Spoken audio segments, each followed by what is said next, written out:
आज हम प्रथम यूनिट के जो महत्वपूर्ण न्यूमेरिकल्स हैं उनके बारे में चर्चा करते हैं।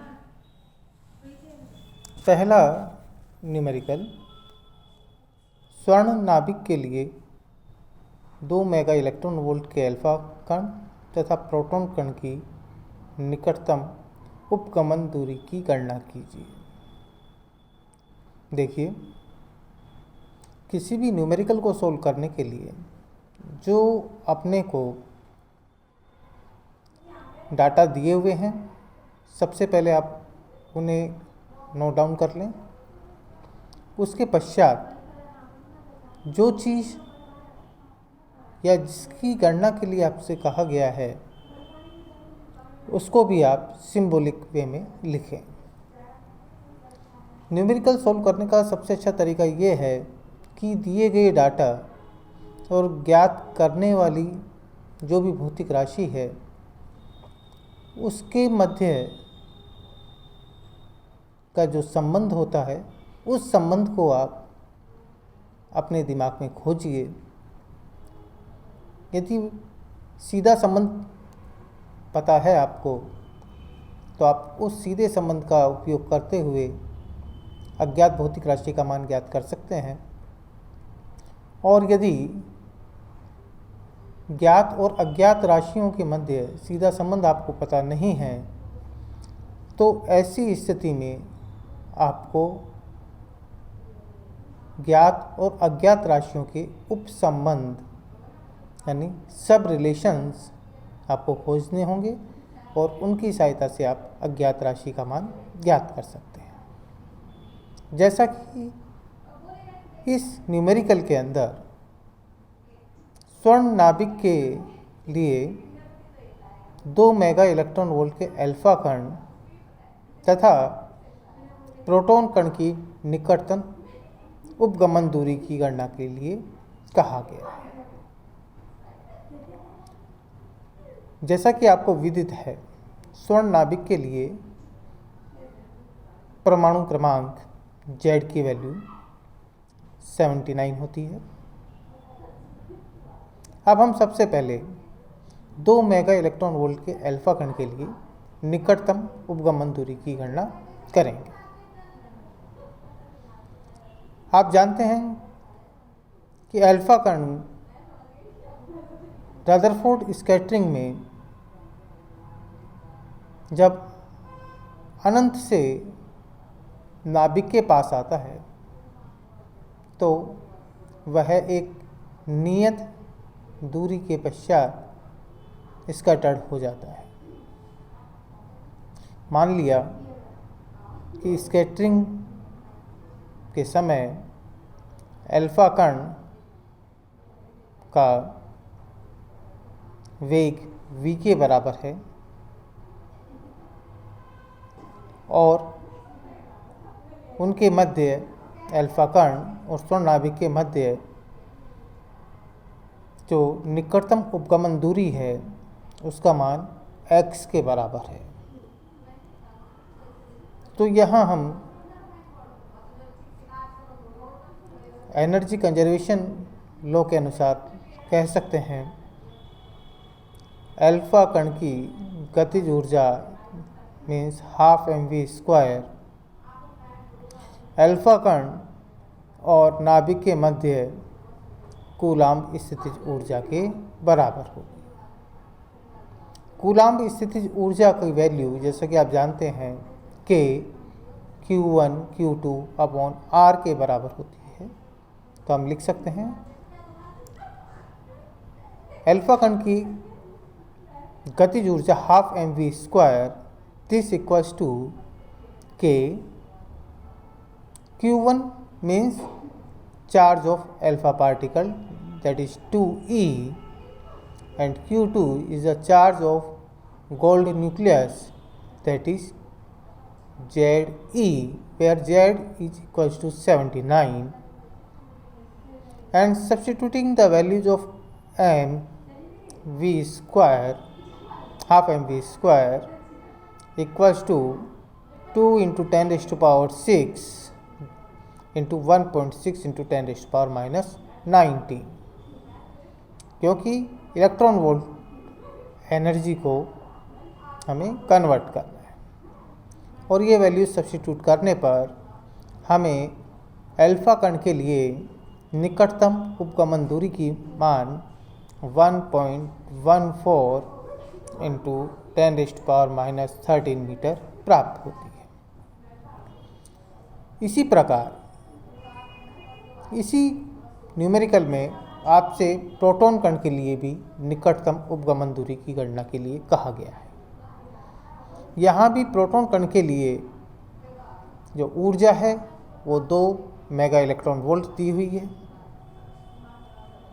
तो ऐसी स्थिति में प्रोटॉन कण के ऊपर +1 इलेक्ट्रॉनिक चार्ज होता है, तो Q1 की वैल्यू आप E के बराबर और Q2 की वैल्यू 79 E के बराबर सब्स्टिट्यूट करेंगे और सेम ½ mv² की जगह 2 इंटू 10⁻⁶ इंटू 1.6 इंटू 10⁻⁻19 रखेंगे, तो ये वैल्यू आपके पास में आती है 0.569 इंटू 10⁻⁻13 मीटर। आइए अब हम दूसरा न्यूमेरिकल, यदि किसी नाभिक की त्रिज्या 5.2 फर्मी है तो नाभिक की द्रव्यमान संख्या ज्ञात कीजिए। यहाँ पर आपको दिया हुआ है R0 इक्वल्स टू 1.3 फर्मी। चूँकि नाभिक की त्रिज्या 5.2 फर्मी आपको गिवन है, तो आप जानते हैं नाभिक की त्रिज्या और द्रव्यमान संख्या के बीच में जो रिलेशन होता है R equals to R0 a⁻⁴ और we can say A equals to R/R0 cube. R equals to 5.2 fermi और R0 इक्वल्स टू 1.3 फर्मी आप सब्स्टिट्यूट करेंगे तो आपके पास में A की वैल्यू 64 प्राप्त हो जाती है। नेक्स्ट न्यूमेरिकल जो दिया हुआ है, ड्यूटेरियम नाभिक के लिए न्यूट्रॉन की बंधन ऊर्जा ज्ञात कीजिए।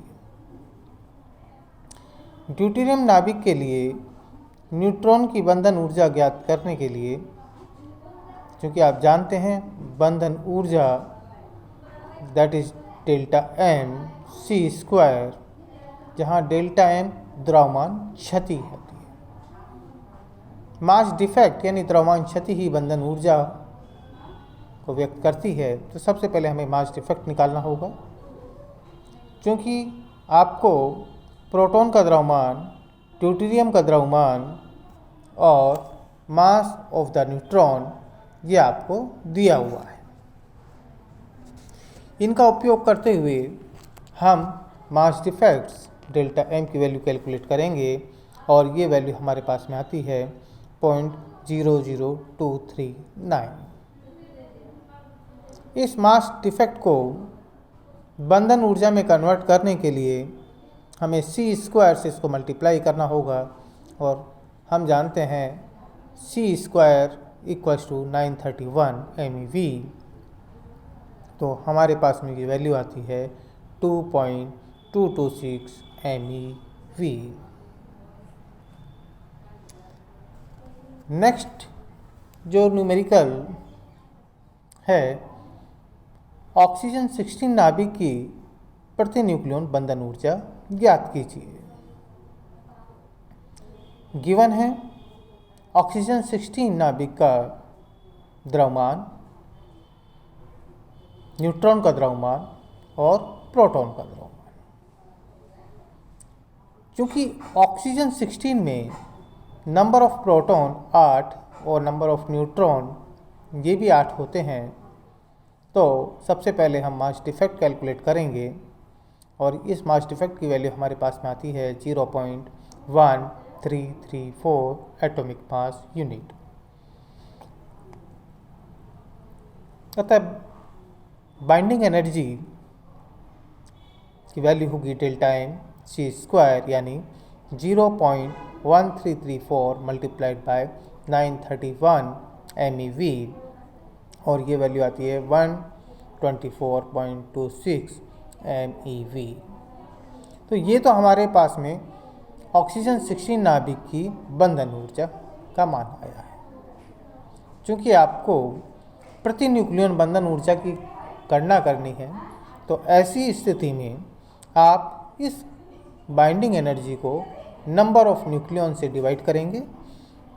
Number of total nucleons in oxygen 16 nuclei is 16. Therefore, binding energy per nucleon is given by net binding energy divided by number of nucleon, that is 16. And you can get the answer by dividing 124.26 by 16, that is equals to 8.799 MeV per nucleon. Last जो हमारे पास में numerical है, इस numerical में हमें उस नाभिक की द्रव्यमान संख्या ज्ञात करनी है जिसकी त्रिज्या ऑस्मियम 189 की 1/3 है। हम यह मान लेते हैं ऑस्मियम नाभिक का रेडियस R1 और द्रव्यमान संख्या A1 के बराबर है, और जो अननोन नाभिक है उसकी त्रिज्या R2 और द्रव्यमान संख्या A2 के बराबर है। प्रश्नानुसार जो कंडीशंस दी हुई हैं उसके अनुसार R1 की वैल्यू 3 टाइम्स ऑफ R2 के बराबर है, यानी कि R1/R2 की वैल्यू 3 के बराबर है। अब चूँकि द्रव्यमान संख्या और त्रिज्या के बीच में जो रिलेशन है R = R0 a⁻⁴, so we can से R1/R2 = a1/a2⁴। R1/R2 की वैल्यू आप सब्स्टिट्यूट कर दीजिएगा, A1 की वैल्यू 189 सब्स्टिट्यूट कर दें तो हमारे पास में A2 की वैल्यू आती है 7 के बराबर। तो इस प्रकार से हम यूनिट फर्स्ट के कुछ महत्वपूर्ण चुनिंदा जो न्यूमेरिकल्स हैं उनको आसानी से कर सकते हैं। और साथ ही मैं आशा करता हूँ कि आप जो भी बुक्स के अंदर न्यूमेरिकल्स दिए हुए हैं इन सभी को ज़्यादा से ज़्यादा सोल्व करिए, क्योंकि न्यूमेरिकल्स को सोल्व करने से इस बात का पता चलता है कि जो हमने थ्योरी में पढ़ा है वो हमें कितना समझ में आया है। आपके अच्छे एग्ज़ाम्स की कामना के साथ आज इतना ही। कल हम नेक्स्ट यूनिट के जो न्यूमेरिकल्स हैं उनके ऊपर चर्चा करेंगे। Thank you.